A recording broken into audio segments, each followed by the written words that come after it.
All right, so we're diving deep into software testing principles today. Sounds good. And I'm sure many of you listening are probably working on projects. Yeah. Or you're just interested in, you know, leveling up your knowledge. Always a good thing. We're going to be looking at a really cool blog post from Algo Academy today. I like that blog. Yeah, it's a good one, and it's a deep dive. So, when you're building a house, Uh-huh. you want to make sure that foundation is rock solid. Absolutely. You wouldn't just build on anything. Nope. Software testing is kind of like that for code, making Mhm. sure that everything is, in place before it goes out there. Yeah, it's interesting because it's not just about finding all the bugs. It's about building trust Right. and confidence in the software that we use every day. Yeah. I mean, think about if we didn't have testing, Okay. like traffic lights going haywire. Yeah, that's a scary thought. Or banking apps, leaking your financial data. Okay, that's a bad day. Yeah, so it's really about building that trust. So how do we build that trust? What's the step one? Well, one of the key principles is that testing shows the presence of defects, but not their absence. So we know there are bugs there. We can uncover them, Right. but it doesn't mean that we've got every single one. Okay, so knowing that we can't catch every single bug, how do we approach testing? It's about minimizing the risk. Okay. It's not about this, achieving some sort of perfection. Right. Think of it like a doctor running tests. Okay. They can't test for every single condition, Yeah. but they focus on the most likely ones, Yeah. to keep you healthy. Right. So software testing is kind of similar. Okay. You target those high-risk areas Right. with the range of different tests. Yeah. And that really reduces the chances of those major bugs causing problems. So we're strategically targeting Exactly. those high risk areas. How do we know where to look or what to do? Well, that's where the principle of exhaustive testing is impossible comes in. Okay, that sounds kind of nice, actually. It is. We don't have to. You can't test every possibility, so you have to prioritize. Okay. So think of the login functionality on a banking app. Okay. That's way more critical than, testing every single character combination in a username field. Yeah, that makes total sense. Yeah. It's a good visual. Yeah. So Algo Academy mentions early testing. Yeah. Is this as simple as catching a typo in an email before you hit send? Essentially, yeah. It's about finding those bugs Right. while they're still small and manageable. Okay.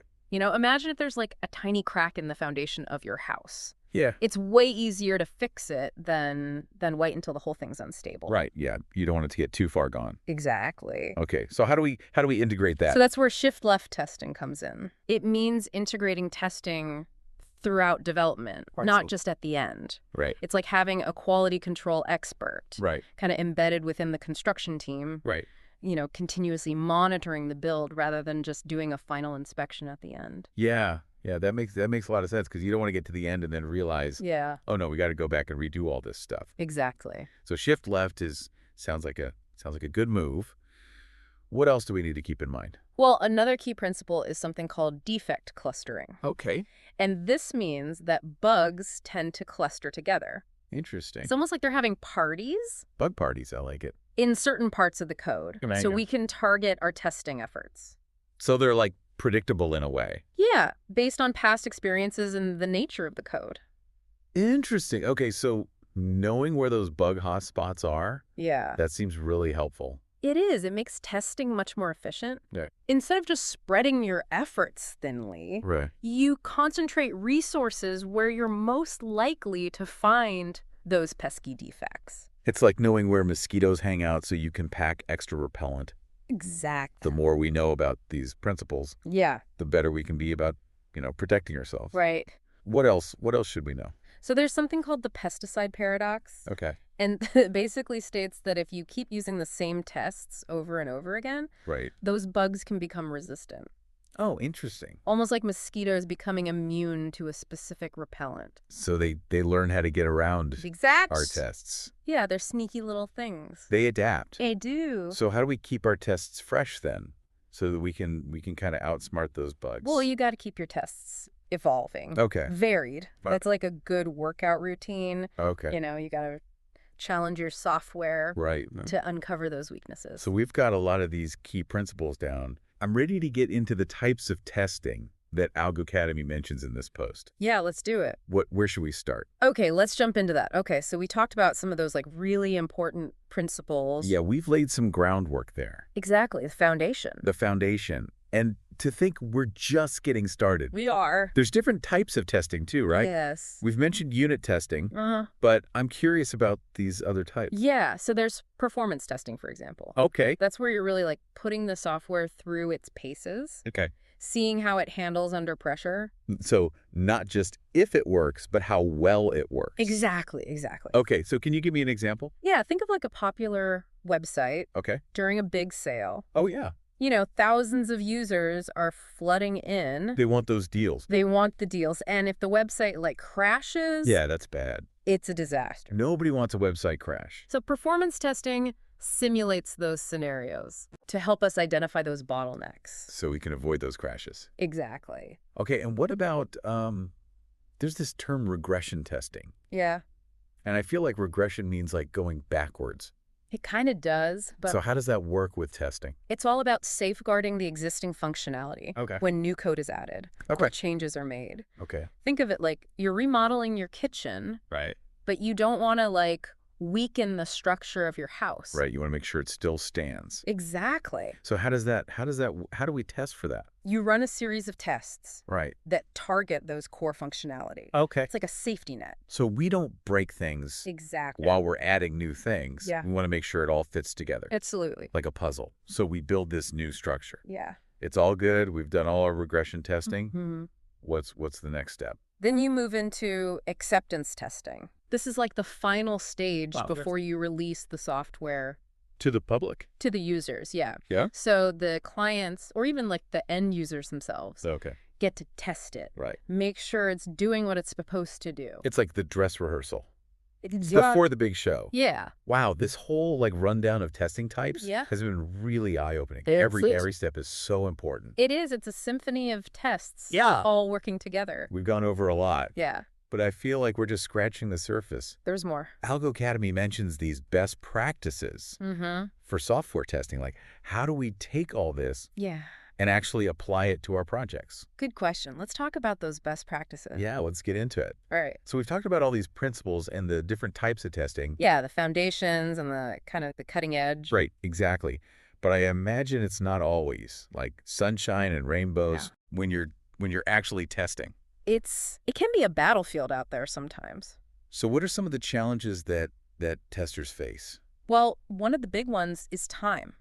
Okay. You know, software development often runs on really tight deadlines. Yeah, always. And testing can get squeezed. They've all been there, you know? Yeah. Trying to get things done. And it can backfire. Yeah, if you cut corners. Big time. Yeah, it seems like advocating for enough testing time would be essential. From the beginning. Absolutely. Testing shouldn't be an afterthought. Right, it should be part of the whole process. It's integral.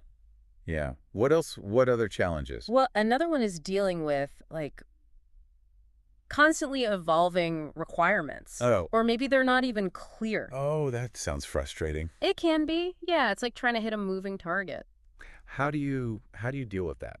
Communication is key. Okay. You know, testers, developers, product managers, everyone needs to be talking. Right, everybody on the same page. Absolutely. So that you know what the goals are. Yeah. What about like the actual like the technical side of things? Well, test environments. I imagine those can be pretty complicated. Yeah, modern software involve like all these different systems, databases, integrations, and setting up those test environments can be a real headache. It's like building a whole other little world. It is, yeah. So that's where you need robust processes. Okay. And the right tools. Like what kind of tools?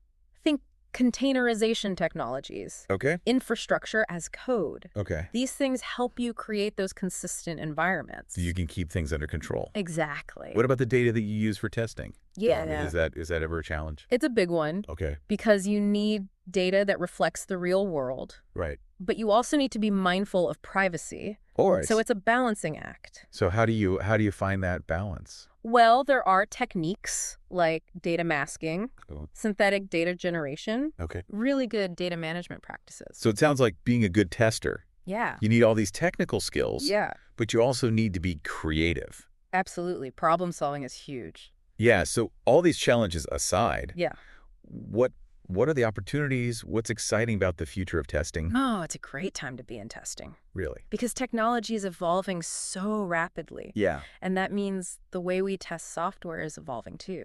So we've talked about AI automating tasks, helping us be more efficient. What else is there? Well, we've touched on shift-right testing. Okay. And that's really going to continue to grow. So testing doesn't end when we release it. Exactly. It's an ongoing thing. It's continuous. So we're always learning. Always monitoring, getting feedback, optimizing. What does that mean for the people doing the testing? Well, testers are going to become even more integrated into the whole software development lifecycle. So we're talking like developers? Yeah. Operations, testers, all working together. Collaborating. Wow. To ensure quality at every stage. So testers have this like really important role in shaping the future of software. Absolutely. Anything else? Any other predictions? Well, low code, no code platforms. Right, we talked about that. That's a big one because more people from all sorts of backgrounds are going to be building software. That's exciting. So testing needs to be accessible to everyone. So anyone can build. And anyone can test. Wow. So the future of testing. It's all about accessibility, automation. And just always evolving. Continuous evolution. Wow, we've covered so much. We have. It's been a really incredible deep dive. It has. We've gone from these like, foundational principles to like really what's happening right now. And what's on the horizon. Yeah, it's been amazing. Thank you so much for joining us. It's been a pleasure. And thank you to our listeners for, coming along with us on this journey. Yeah, thanks for listening, everyone. I hope you learned something new. I hope so, too. And that you have a new appreciation for software testing. It's a vital part. It is. Of our digital world. It underpins everything. So until next time, keep exploring, keep learning, and keep testing. That's it.